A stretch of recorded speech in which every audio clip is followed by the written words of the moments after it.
கர்த்தருடைய பரிசுத்த நாமம் மகிமைப்படுவதாக. 1/8/2026 சனிக்கிழமை, புதிய மாதம், ஆகஸ்ட் மாதம்.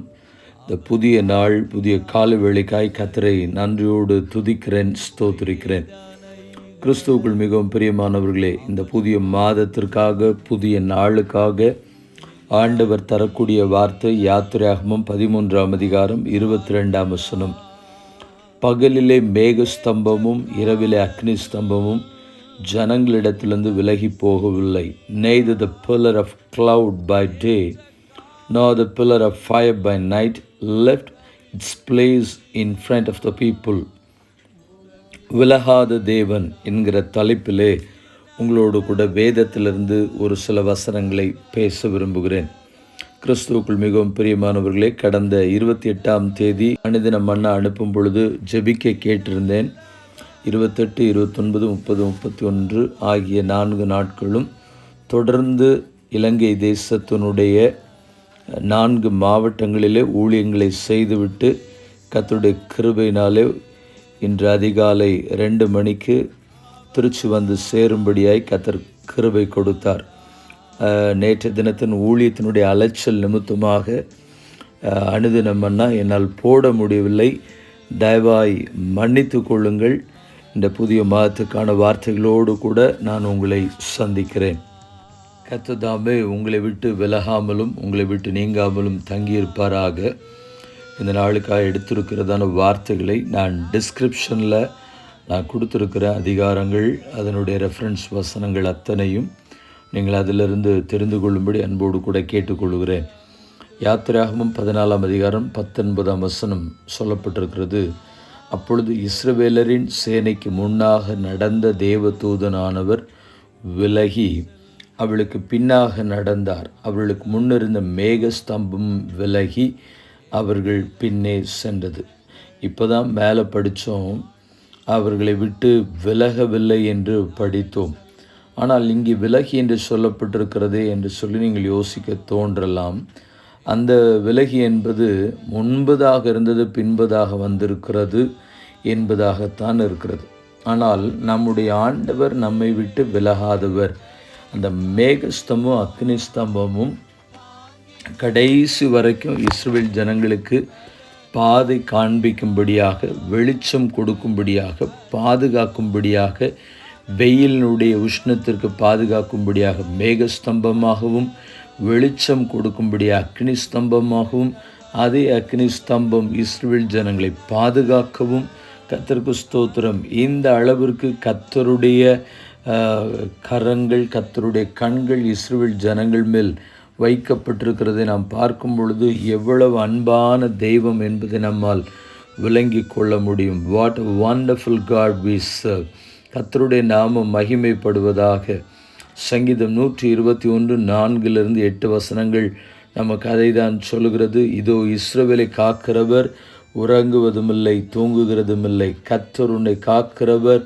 கர்த்தர் உன் வலது பக்கத்திலே உனக்கு நிழலாய் இருக்கிறார். பகலிலே வெயிலாகிலும் இரவிலே நிலவாகிலும் உன்னை சேதப்படுத்துவதில்லை. கர்த்தர் உன்னை எல்லா தீங்குக்கும் விலக்கி காப்பார். அவர் உன் ஆத்துமாவை காப்பார். கர்த்தர் உன் போக்கையும் உன் வரத்தையும் இது முதற்கொண்டு என்றென்றைக்கும் காப்பார் என்று சொல்லப்படுகிறது. உபாகம் 31 6-8 வசனங்களை வாசிக்கும் பொழுது, நீங்கள் பலம் கொண்டு தினம் மனதாயிருங்கள், அவளுக்கு பயப்படம் திகைக்க வேண்டாம். உன் தேவனாகிய கர்த்தர் தாமே உன்னோடு கூட வருகிறார். அவர் உன்னை விட்டு விலகுவதுமில்லை, உன்னை கைவிடுவதுமில்லை. கர்த்தர் தாமே உனக்கு முன்பாக போகிறவர். அவர் உன்னோடு கூட இருப்பார். அவர் உன்னை விட்டு விலகுவதுமில்லை, உன்னை கைவிடுவதுமில்லை. நீ பயப்படவும் கலங்கவும் வேண்டாம். யோசுவா 1:5 நீ உயிரோடு இருக்கும் நாளெல்லாம் ஒருவனும் உனக்கு முன்பதாக எதிர்த்து நிற்பதில்லை. நான் மோசையோடு இருந்தது போல உன்னோடும் இருப்பேன். நான் உன்னை விட்டு விலகுவதுமில்லை, உன்னை கைவிடுவதுமில்லை. 1 ராஜாக்கள் 8:57 நம்முடைய தேவனாகிய கர்த்தர் நம்மை கைவிடாமலும் நம்மை நெகிழ விடாமலும் அவர் நம்முடைய பிதாக்களோடு இருந்தது போல நம்மோடும் இருந்து என்று சொல்லப்படுகிறது.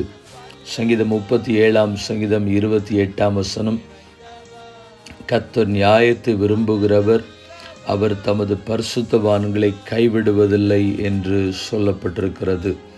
அவர் நிச்சயமாகவே விலகாதவர், கைவிடாதவர், நம்மை விட்டு விலகி போகாதவர். மத்தேயு 28:20 சொல்கிறது, இதோ உலகத்தின் முடிவு பரியந்தம் சகல நாட்களிலும் நான் உங்களுடனே இருக்கிறேன் என்று சொல்லி. ஏசாயா 41:10 சொல்கிறது, நீ பயப்படாதே, நான் உன்னுடனே இருக்கிறேன், திகையாதே, நான் உன் தேவன், நான் உன்னை பலப்படுத்தி உனக்கு சகாயம் பண்ணுவேன், என் நீதியின் வலது கரத்தினால் உன்னை தாங்குவேன் என்று சொல்லப்பட்டிருக்கிறது. ஏசாயா 51:10 சொல்கிறது, மலைகள் விலகினாலும் பர்வதங்கள் நிலை பெயர்ந்தாலும் என் கிருபை உன்னை விட்டு விலகாமலும் என் சமாதானத்தின் உடன்படிக்கை நிலை பெயராமலும் இருக்கும் என்று உன்மேல் மனதுருகிற கர்த்தர் சொல்லுகிறார் என்று எழுதப்பட்டிருக்கிறது. ஆம் பிரியமானவர்களே, உங்களை விட்டு விலகாதவர் கடைசி வரைக்கும் உங்களுடைய கரம் பிடித்து வழுவாதபடி நம்மை நிரப்பி நடத்துவாராக. கண்களை மூடி நாம் ஜெபிப்போம். பரிசுத்தமுள்ள நல்ல தேவனே, இந்த ஆசீர்வதிக்கப்பட்டதான புதிய நாள் கால வேளைக்காய் கர்த்தர் நன்றியோடு துதிக்கிறேன், ஸ்தோத்திரிக்கிறேன். எங்களை விட்டு விலகாதவர், எங்களை விட்டு மறைந்து போகாதவர், இந்த புதிய மாதத்திலே, ஆகஸ்ட் மாதத்திலே எங்களோடு கூட இருக்கிறேன் என்று சொல்லுகிற உடைய வார்த்தைகளுக்காக நன்றி செலுத்துகிறோம். உடைய கரமும் வழி நடத்தலும் உடைய பாதுகாப்பும் எங்களோடு கூட இருந்து ஆசீர்வாதமான பாதைகளிலே நடத்துவீராக. ஹல்லேலூயா. நாங்கள் உம்மை விட்டு விலகி போகிற சூழ்நிலைகள் ஆண்டவரே, ஏதாவது சூழ்நிலை நிமித்தமாய் எங்களுக்கு ஏற்பட்டு விடாதபடியும் காத்து கொள்ளும். அப்படி நாங்கள் ஆண்டவர் விழுந்து போகிற அனுபவமோ அல்லாவிட்டால் உம்மை விட்டு தூரம் போகிற அனுபவமோ அன்று எங்களையும் அறியாமல் எங்களுக்கு ஏற்பட்டு விட்டாலும் எங்கள் தேவன் எங்களை தயவாய் மன்னித்து ஆண்டவரே ஸ்தோத்திரம், எங்களை விட்டு விலகாதபடி இஸ்ரவேல் ஜனங்களோடு கூட எப்படி இருந்தீரோ அப்படி எங்களோடும் இருக்க நாங்கள் கெஞ்சி ஜெபிக்கிறோம். எங்கள் ஜெபம் கேளும் ஜீவனுள்ள நல்ல பிதாவே. ஆமேன், ஆமேன். வாழ்த்துக்களுடன் ஜெபங்களுடன் pastor Jebadas. WhatsApp 9345353730. May Jesus bless you all. Amen, amen. நேற்றை கேள்வியும் பதிலும், நீர் வானத்தை அண்ணார்ந்து பார்த்து உம்மை பார்க்கிலும் உயரமாக இருக்கிற ஆகாய மண்டலங்களை கண்ணோக்கும். யார் யாரிடத்தில் சொன்னது?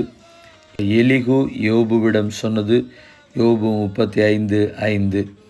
இந்த நாளுக்கான கேள்வி, இவைகளுக்கு விலகி நீங்கள் உங்களை காத்து கொள்ளுவது நலமாயிருக்கும். யார் யாரிடத்தில் சொன்னது? மீண்டும் வார்த்தைகளுடன் ஜெபங்களுடன் திங்கட்கிழமை உங்களை சந்திக்கிறேன்.